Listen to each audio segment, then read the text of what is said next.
நமஸ்தே ஸ்கந்தா சிந்தி யூடியூப் சேனலை இது வரைக்கும் சப்ஸ்கிரைப் பண்ணாதவங்க சப்ஸ்கிரைப் பண்ணுங்கள், லைக் பண்ணுங்கள், ஷேர் பண்ணுங்கள்.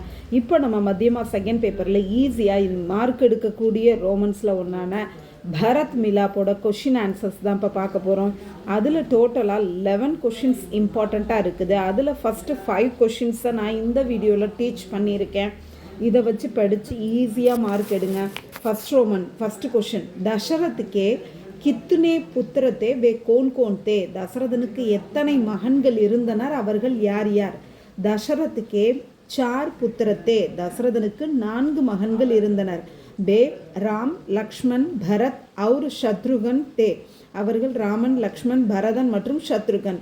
செகண்ட் கொஷின், தசரத்துக்கே கித்னி ராணியாங்தி வே கோன் கோன்தி, தசரதனுக்கு எத்தனை ராணிகள் இருந்தனர், அவர்கள் யார் யார்? தசரத்துக்கே 3 ராணியாங்தி, தசரதனுக்கு 3 ராணிகள் இருந்தனர். வே கௌசல்யா சுமித்ரா और கைகேயி, அவர்கள் கௌசல்யா, சுமித்ரா மற்றும் கைகேயி. சப் லோக் விஸ்வாமித்ர சே கியோன் டர்தே தே, எல்லோரும் விஸ்வாமித்திரரை பார்த்து ஏன் பயந்தனர்? விஸ்வாமித்திரர் படே தபஸ்வி அவர் குரோதி தே, விஸ்வாமித்திரர் கடுமையாக தவம் செய்யக்கூடியவர் மற்றும் கோபக்காரராக இருந்தார். இஸ்லியே சப் லோக் உன் சே டர்தே தே, அதனால் அனைவரும் அவரை பார்த்து பயந்தனர்.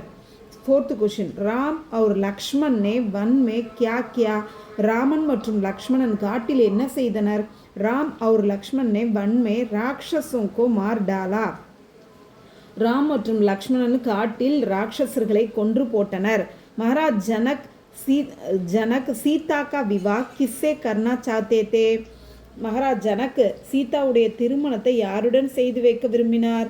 மகாராஜ் ஜனகர் அப்னே தன்னுடைய தனுஷ் பர் பில்லில் டோர் சடானே வாலே, நான் ஏற்றுபவரை, அதாவது அம்பு விடுபவரை, வியக்திசே விடும் அந்த பர்சனுடன், அந்த மனிதனுடன், சீதா கா விவாஹ் சீதாவுடைய திருமணத்தை கரானா சாத்தே தே.